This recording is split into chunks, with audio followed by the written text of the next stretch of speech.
आइए हम लोग आज की आराधना को आरंभ करें और आरंभ करते हुए हम लोग गाएंगे गीत नंबर 2, सच्ची बानी गीत नंबर 2।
हमारा आरंभ तेरे एक परमेश्वर पिता, पुत्र और पवित्र आत्मा के नाम से आमीन।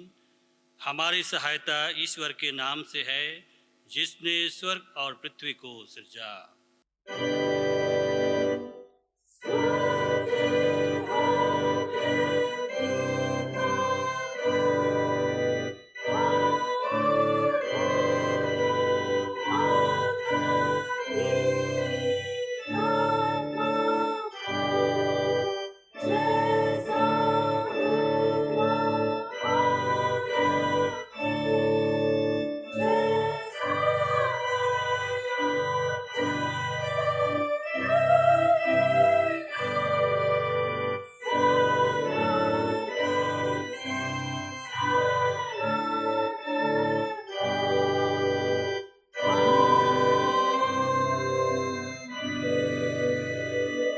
हम ईश्वर के सामने अपने पापों को दीनताई से मान लेवें। हे सर्वशक्तिमान ईश्वर दयालु पिता, हम दीनताई से अपने सब पाप और अपराधों को तेरे सन्मुख मान लेते हैं। तो अपने प्रिय पुत्र हमारे प्रभु यीशु क्रिस्त के कारण हम पर दया दृष्टि कर और हमारे सब पापों को क्षमा कर। आमीन।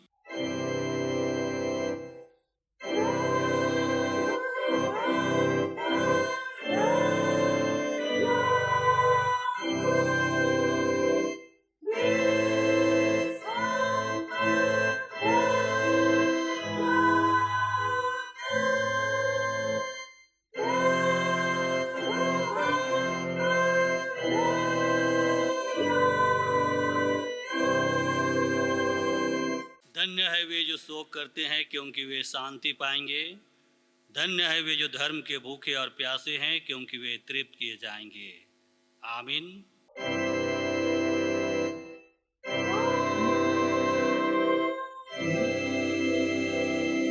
सबसे ऊंचे स्थान में ईश्वर का गुणानुवाद हो।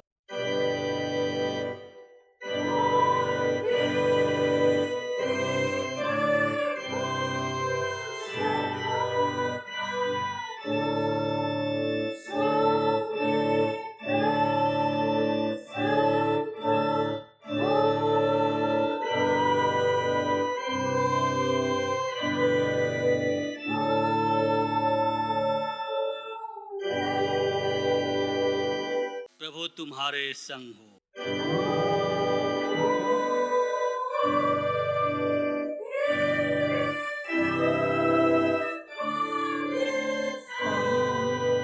हम प्रार्थना करें।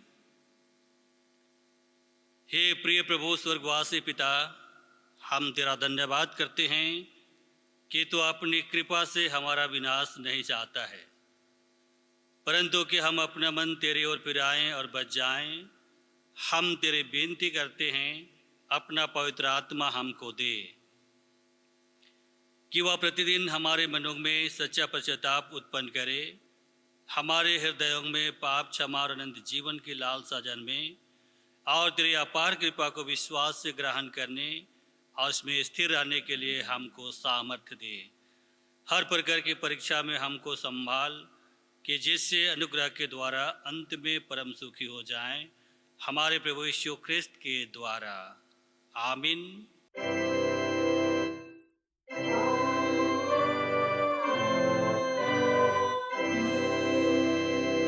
पहला पाठ वचन सुने जो आज के लिए ठहराया गया है, वह हम सबों को मिलेगा प्रेरितों के काम उसके 5वें अध्याय। प्रेरितों के काम उसके 5वें अध्याय 34वें पद से लेकर के आगे 42वें पद तक।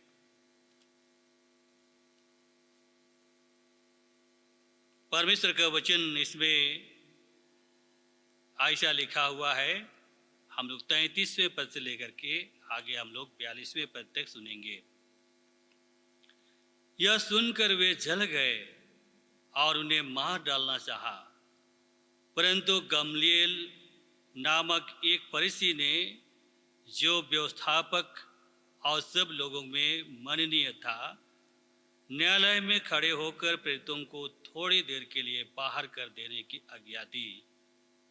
तब उसने कहा, हे इस्राएलियों, तुम जो कुछ इन मनुष्यों से करना चाहते हो, सोच समझ के करना, क्योंकि इन दिनों से पहले थियुदस यह कहता हुआ उठा कि मैं भी कुछ हूँ, और कोई 400 मनुष्य उसके साथ हो लिए, परंतु वह मारा गया और जितने लोग उसे मानते थे वे सब तितर बितर हुए और मिट गए। उसके बाद नाम लिखाई के दिनों में यहूदा गलीली उठा और कुछ लोग अपनी ओर कर लिया, वह भी नष्ट हो गया और जितने लोग उसे मानते थे सब तितर बितर हो गए। इसलिए अब मैं तुमसे कहता हूँ, इन मनुष्य से दूर ही रहो और उनसे कुछ काम ना रखो। क्योंकि यदि यह धर्म या काम मनुष्य की ओर से हो तब तो मिट जाएगा, परंतु यदि परमेश्वर की ओर से है तो तुम उन्हें कदापि मिटा ना सकोगे। कहीं ऐसा ना हो कि तुम परमेश्वर से भी लड़ने वाले ठहरो। तब उन्होंने उसकी बात मान ली और प्रेरितों को बुलाकर पिटवाया और यह आदेश देकर छोड़ दिया कि यीशु के नाम से फिर कोई बात न करना। वे इस बात से आनंदित होकर महासभा के सामने से चले गए कि हम उसके नाम के लिए अपमानित होने के योग्य तो ठहरे। वे प्रतिदिन मंदिर में और घर घर में उपदेश करने और इस बात का सुसमाचार सुनाने से कि यीशु ही मसीह है ना रुके। आमीन। तेरा धन्यवाद हो हे क्रिस्त यीशु। हालेलुया।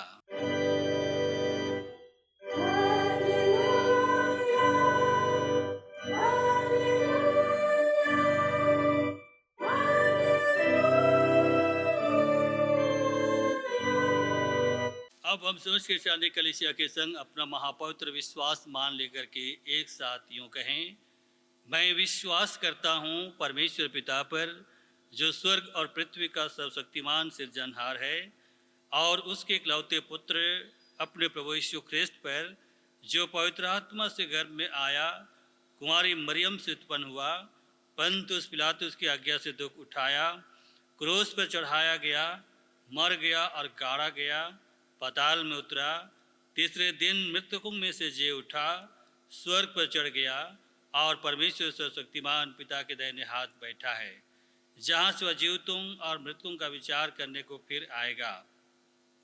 मैं विश्वास करता हूँ पवित्र आत्मा पर, एक ही पवित्र क्रिस्टियानी कलीसिया, पवित्रों की संगत पर, पापों की क्षमा, देह के जी उठने और अनंत जीवन पर। आमीन।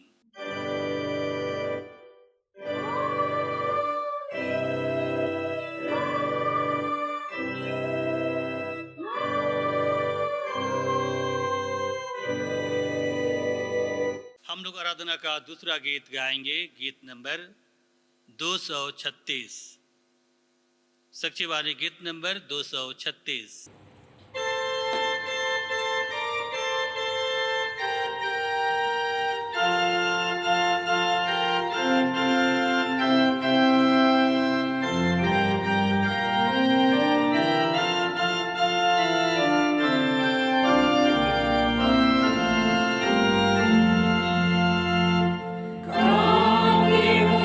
Sunaओ फिर मंगल सुसमाचार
तुम्हें हमारे पिता ईश्वर और जगत के उद्धारकर्ता प्रभु यीशु मसीह की ओर से अनुग्रह और शांति बहुत ऐसे मिले।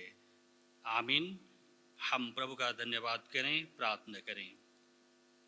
स्वर्ग और पृथ्वी के सृजनहार दयालु पिता परमेश्वर, तो महान अनुग्रहकारी है और प्रतिदिन हमें एक नया दिन और नया जीवन प्रदान करता है।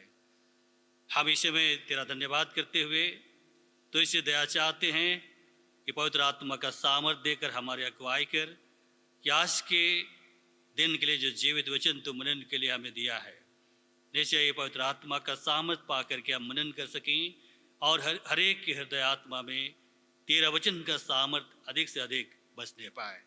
प्रार्थना यीशु मसीह के नाम से मांगते हैं, सुन और स्वर्ग राज्य में ग्रहण कर। आमीन। आज के उपदेश के लिए जो परमेश्वर का वचन ठहराया गया है वह हम सबों को मिलेगा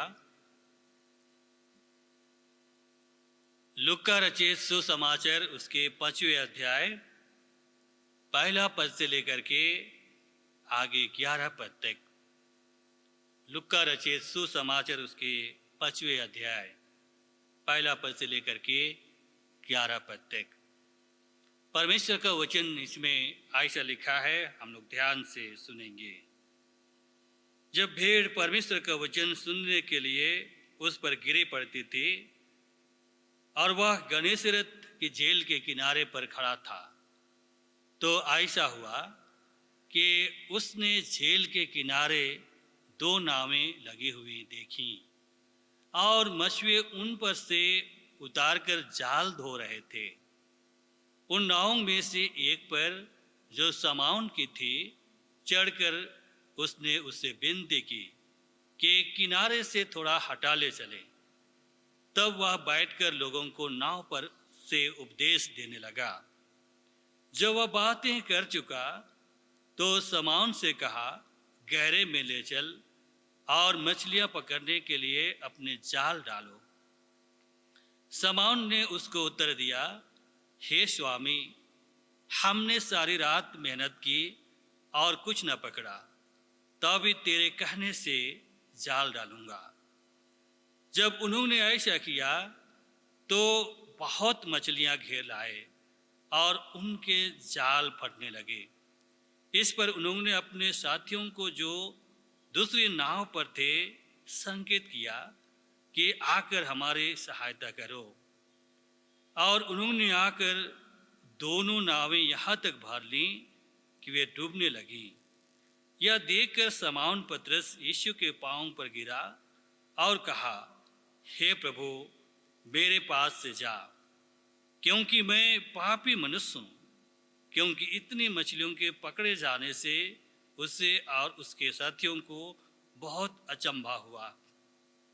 और वैसे ही जब्दी के पुत्र याकूब और यूहन्ना को भी, जो शमौन के सहभागी थे, अचंभा हुआ। तब यीशु ने शमौन से कहा, मत डर, अब से तो मनुष्यों को जीवता पकड़ा करेगा। और वे नावों को किनारे पर ले आए और सब कुछ छोड़कर उसके पीछे हो लिए। आमीन।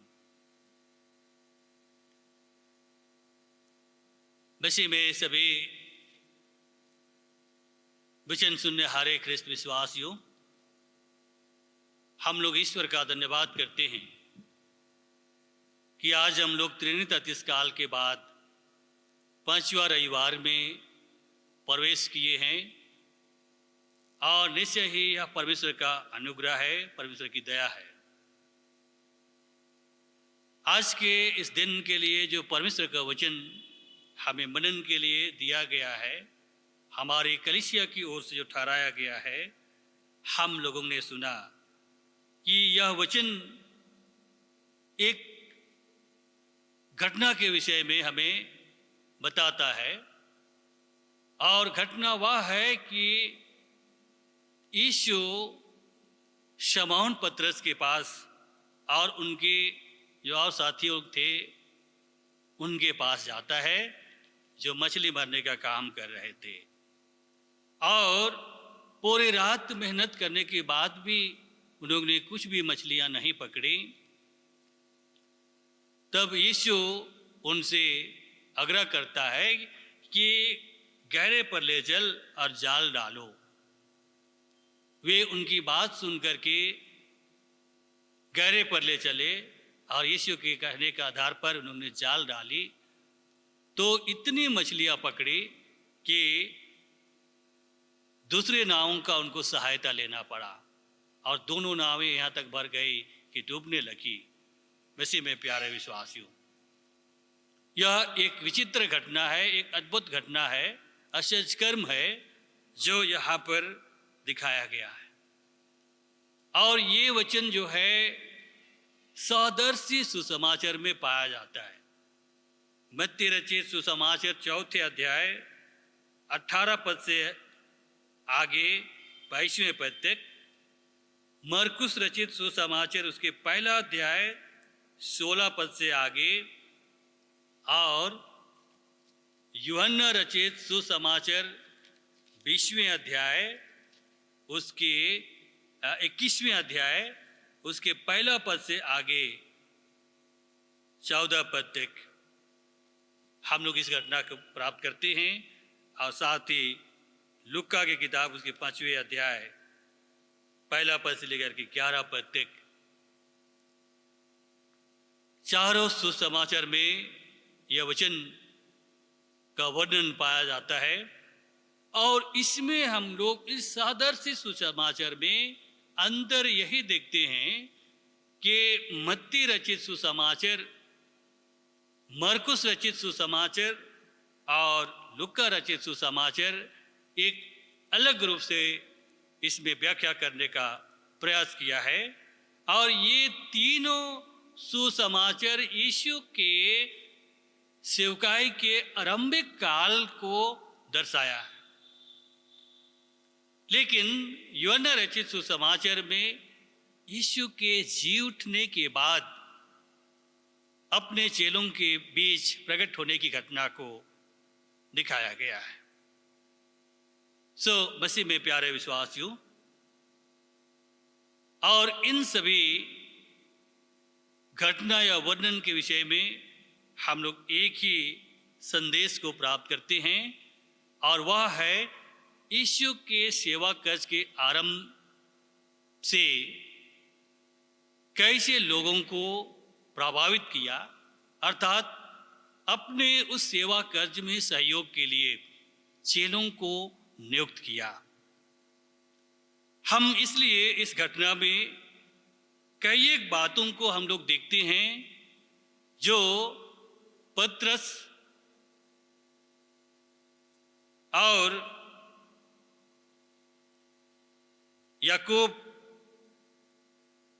यूहन्ना यीशु के चेले होने के लिए अपना सब कुछ छोड़ देते हैं।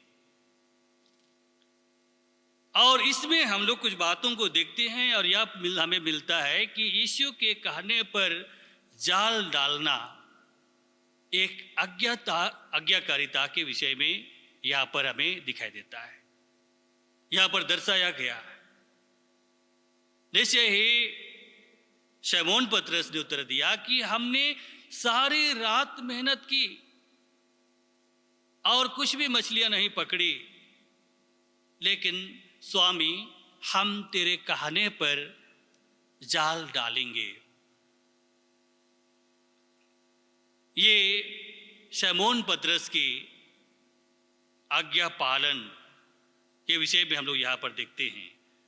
और यीशु के कहने के आधार पर गहरे पर ले जा करके जाल डाली, और तब यहाँ पर हम लोग देखते हैं कि इतनी मछलियां उनके जाल में घिर आई। और दूसरी बड़ी बातें हम लोग देखते हैं कि मछलियों के बड़ी संख्या में जाल में आना निश्चय ही एक आश्चर्य कर्म था। शमौन पतरस, यूहन्ना, याकूब, अंद्रियास, ये लोग व्यवसाय से मछुए थे, मछली मारने वाले थे, और निश्चय ही उन लोगों को मछली पकड़ने का अच्छा अनुभव था। और उस अच्छे अनुभव होने के बावजूद भी उन्होंने उस रात को कुछ भी मछलियां नहीं पकड़ी। वैसे में प्यारे विश्वासियों, और तब हम लोग देखते हैं कि यीशु के आज्ञा को पालन करने के द्वारा से इतनी बड़ी सफलता मिली और इतनी बड़ी संख्या में उनके जाल में मछलियां घेर आईं, जो 2 नावें भी डूबने लगी। वैसे में प्यारे विश्वासियों, और तब एक मार्गदर्शन की बात हम लोग यहाँ पर देखते हैं। यीशु मछली पकड़ने में उन लोगों की मार्गदर्शन किया। और आगे हम लोग देखते हैं कि इस चमत्कार के द्वारा पतरस यीशु के पास गिर कर यीशु को स्वामी कहता है। निश्चय ही वह पहचानता है कि यह एक साधारण मनुष्य के द्वारा से यह आश्चर्य कर्म नहीं हो सकता है, वरन यह एक असाधारण मनुष्य है जिनके कहने के द्वारा से इतनी संख्या में मछलियां गिर आई। और इसलिए उनके उस आश्चर्य कर्म के लिए पतरस यीशु के पांव पर गिर करके उनको प्रणाम करता है। और आगे हम लोग देखते हैं कि इतनी मछली के पकड़े जाने से सबकी आंखें खुल गई और यही कहने लगे कि जैसे ही यह मनुष्य साधारण मनुष्य नहीं है, यह कोई ईश्वर है और इसके सामने वे अपने आप को एक पापी घोषणा करते हैं। अपने योग्यता, अपने विश्वास, अपने क्षमता को लोग निरीक्षण करते हैं और देखते हैं कि हम इस यीशु के सामने, इस गुरु के सामने, स्वामी के सामने बिल्कुल ही कमजोर, पापी, दुर्बल है। और इसलिए वे लोग निवेदन करते हैं कि हमारे पास से चले जाए। मसीह में प्यारे विश्वासियों, और तब 10वें पद में हम लोग देखते हैं, और वैसे ही जब्दी के पुत्र याकूब और यूहन्ना को भी, जो शमौन के सहभागी थे, अचंभा हुआ। तब यीशु ने शमौन से कहा, मत डर, आपसे तो मनुष्यों को जीवता पकड़ा करेगा। पतरस के एक बुलाहट का वर्णन यहाँ पर मिलता है कि घोषणा हम यहाँ पर पाते हैं पद संख्या 10 में।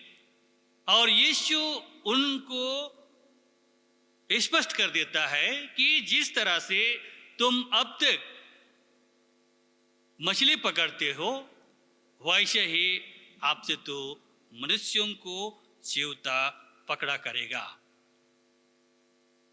मसीह में प्यारे विश्वासियों, और ये मनुष्यों को जीवता पकड़ा करेगा का साधारण अर्थ के रूप में हम लोग देखते हैं कि किसी को दंड देने के लिए नहीं, किसी को सताने के लिए नहीं, और किसी को शारीरिक रूप से पकड़ करके कैद करने के लिए नहीं, लेकिन यह पकड़ने का अर्थ यही है कि परमेश्वर के पास उन भटकी हुए आत्माओं को बुलाएगा, परमेश्वर के लिए वो जीवता पकड़ा करेगा।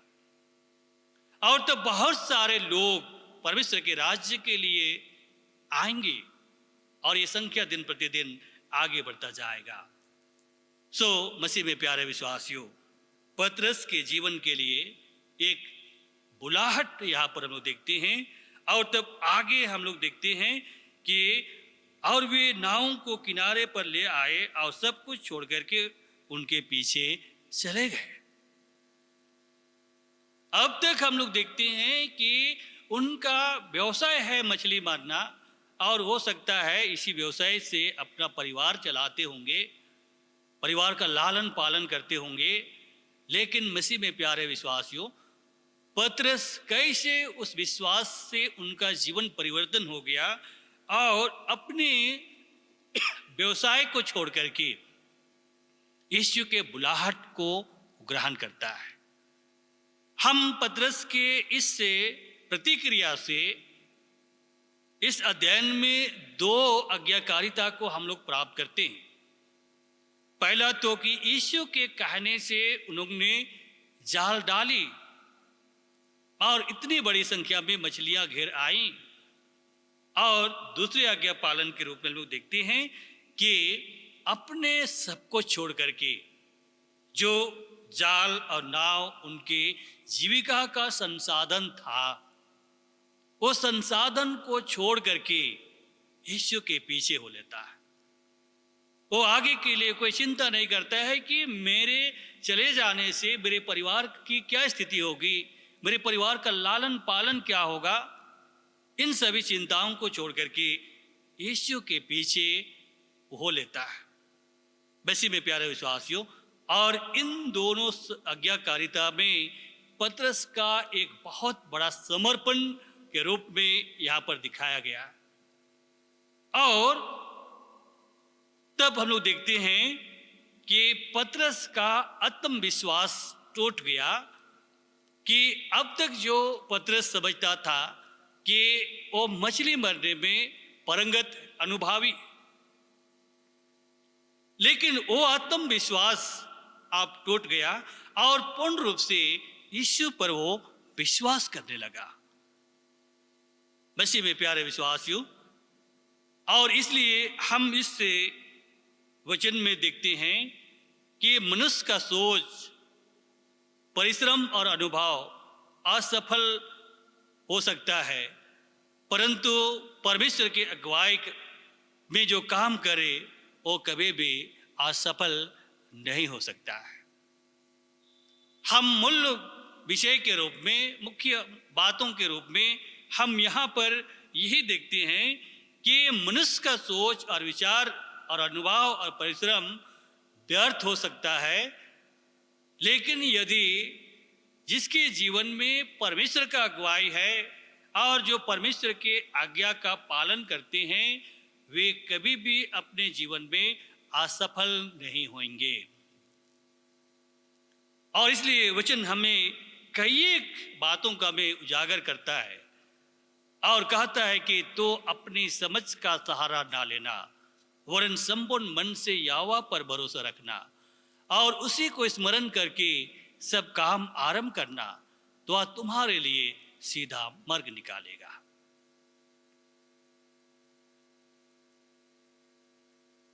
राजा सुलेमान का ये नीति वचन है, जो नीति वचन 3 में अंकित किया गया है। और इस नीति वचन के आधार पर हम लोग देखते हैं कि निश्चय ही मनुष्य का सोच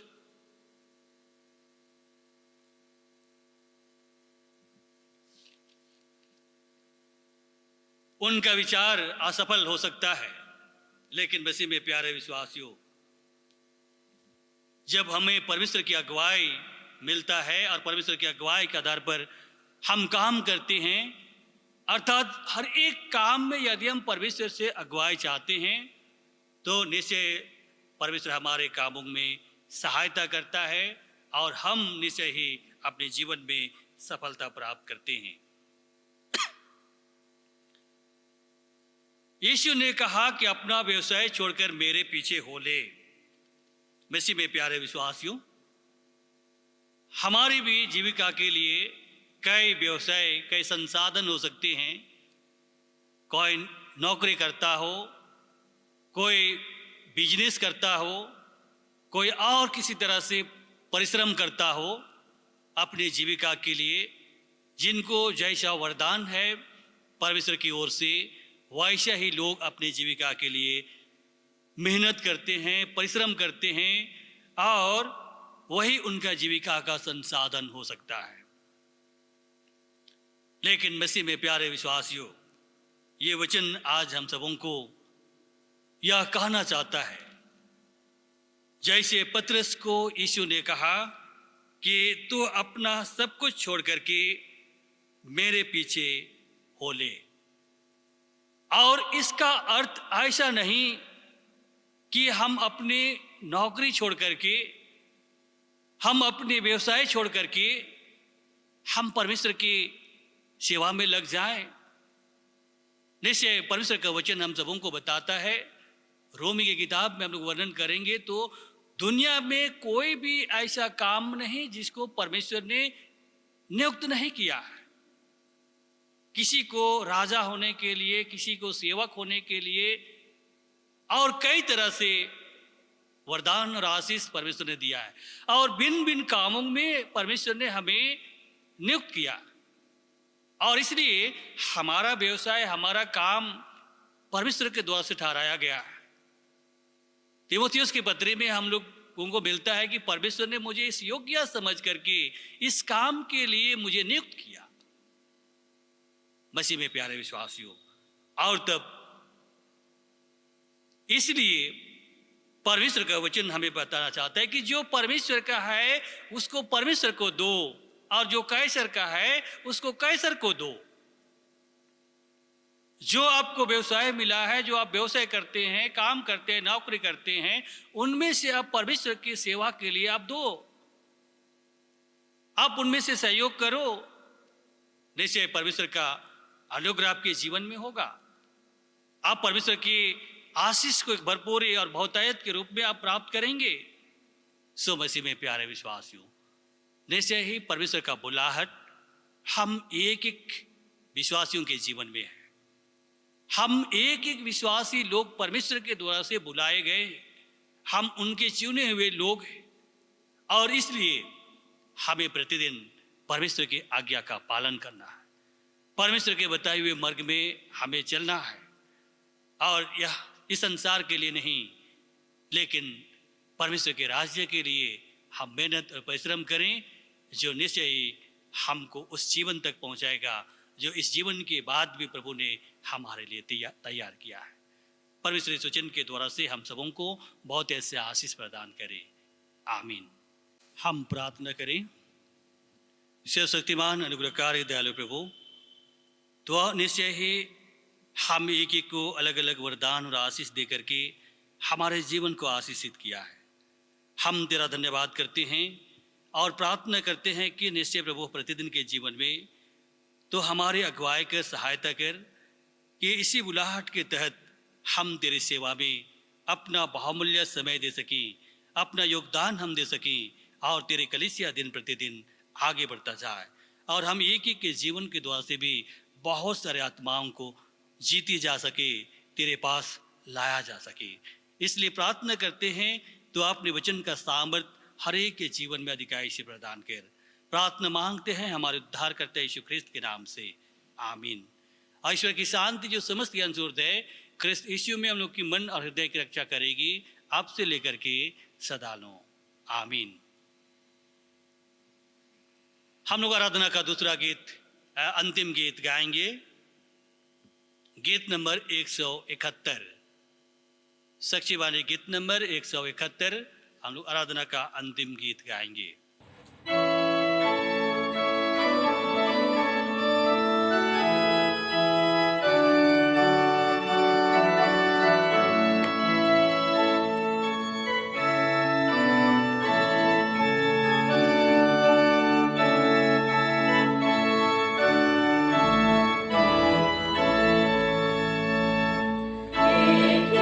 प्यारा है हमारा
आइए हम प्रार्थना करें। स्वर्ग और पृथ्वी के सृजनहार दयालु पिता परमेश्वर, तो महान अनुग्रहकारी है, दयालु है और प्रतिदिन हमें एक नया दिन और नया जीवन तो प्रदान करता है। यह तेरा महान अनुग्रह है कि हम एक एक जनों को भिन्न भिन्न प्रकार की परिस्थितियों से बचाया है, हर प्रकार की महामारियों से हमारी रक्षा किया है और यह जीवन तो अपने महिमा के लिए प्रदान किया है। प्रभु, हम तेरे सब प्रकार की दया आशीष के लिए तेरा धन्यवाद करते हैं और आगे भी हम सब लोग तेरे हाथ में समर्पित होते हैं। प्रभु, तो हम एक एक के जीवन के साथ हो और निश्चय तेरा दया और प्रेम हम एक एक के जीवन में निरंतर बनी रहे। हम हमारे पूरे देश के लिए प्रार्थना करते हैं, हमारे देश के प्रधानमंत्री के लिए प्रार्थना करते हैं, हमारे राज्य और हमारे राज्य की सरकार के लिए प्रार्थना करते हैं और साथ ही जितने भी देश रक्षक हैं, सैनिक हैं, डॉक्टर नर्स हैं, जो इस समय इस कोरोना वायरस की महामारी काल में एक गंभीर सेवा दे रहे हैं। परमेश्वर प्रभु उन हर एक जनों के साथ हो कि निश्चय वे अपनी सुरक्षा स्वयं ले सके और निश्चय एक दूसरे की सेवा कर सकें और उनके सेवा के द्वारा से बहुत सारे लोगों का जीवन और आत्मा बचाया जा सके। प्रेमी पिता परमेश्वर, इसलिए हम जितने भी देश रक्षक हैं, सेवक हैं, एक एक जनों को प्रभु तेरे हाथ में समर्पित करते हैं। प्रार्थना करते हैं हमारे मसीह कलीसिया के लिए, हर एक के साथ हो, उनके विश्वास की रक्षा कर कि जिस परिस्थिति में भी हैं निश्चय अपने विश्वास की रक्षा करेंगे और हर एक का जीवन तेरे महिमा का एक सुंदर जगह बनने पाए। जितना भी सेवक सेविकाएं हैं ऐसे विषम परिस्थिति में भिन्न भिन्न जगहों में सेवा दे रहे हैं, प्रभु उन सबों के साथ हो कि जहाँ कहीं भी रहें निश्चय ही तेरे अगुवाई और तेरे सुरक्षा उनको मिले और मंडली कलीसिया की सेवा में दिन प्रतिदिन को सामर्थ्य मिलता रहे। हे परमेश्वर प्रभु, हम सारा आदर महिमा तुझे देते हैं, बाकी संपूर्ण जीवन को तेरे हाथ में सौंपते हैं और यह धन्यवाद प्रार्थना हमारे उद्धार करते यीशु ख्रिस्त के नाम से मांगते हैं। सुन और स्वर्ग राज्य में ग्रहण कर, आमीन। हम एक साथ प्रभु की बेनती को उच्चारण करते हुए आज की आराधना को अंत करेंगे। हे हमारे पिता, तू जो स्वर्ग में है, तेरा नाम पवित्र किया जाए, तेरा राज्य आवे, तेरी इच्छा जैसे स्वर्ग में है वैसे पृथ्वी भी होवे।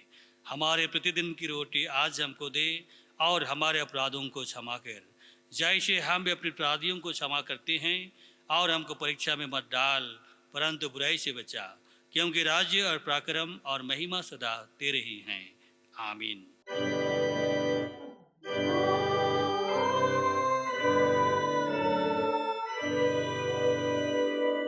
अब तो एक ईश्वर का आशीर्वाद विश्वासी और दीन मन से सबको ग्रहण करें।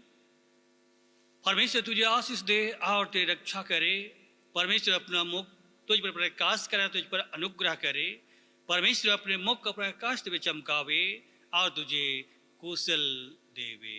आमीन।